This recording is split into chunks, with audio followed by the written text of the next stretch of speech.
ఓం నమో వెంకటేశాయ. అందరికీ నమస్కారం. సో జనవరి 12 మన శంకర్ ప్రసాద్ గారి సినిమా రిలీజ్ కాబోతుంది. సో సో నిర్మాత సావు గారి పట్టుతో సో టీం అందరం కలిసి ఈరోజు స్వామివారి ఆశీస్సులు తీసుకోవడానికి వచ్చాం. చాలా సంతోషంగా ఉంది. సో ఇక్కడ నుంచి ఈ తిరుపతిలో ఈవినింగ్ 4 గంటలకి సినిమా ట్రైలర్ లాంచ్ అయిపోతున్నాం. So first time Manashankar Prasad సంబంధించిన కంటెంట్ బయటికి ఒక 2.5 మినిట్ ట్రైలర్తో వస్తున్నాం. అది మిమ్మల్ని అందరినీ ఎక్స్పెక్ట్ చేస్తున్నాం. సో సో ఈసారి జనవరి 12 పోయిన సంక్రాంతికి ఎలా ప్రేక్షకులు వచ్చి ఆ సినిమాని ఎంజాయ్ చేశారో ఈసారి కూడా వచ్చి మా సినిమాని చూసి మమ్మల్ని ఆశీర్వదిస్తారని ఆశిస్తున్నాం. అది మన స్వామి గారి బ్లెస్సింగ్స్ కోసం వచ్చామండి. మన జాన్ 12 సినిమా రిలీజ్ అవుతుంది.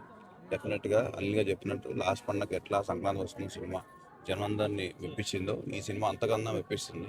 అందరు తప్పకుండా జాన్ 12 మూవీ చూడండి. Thank you.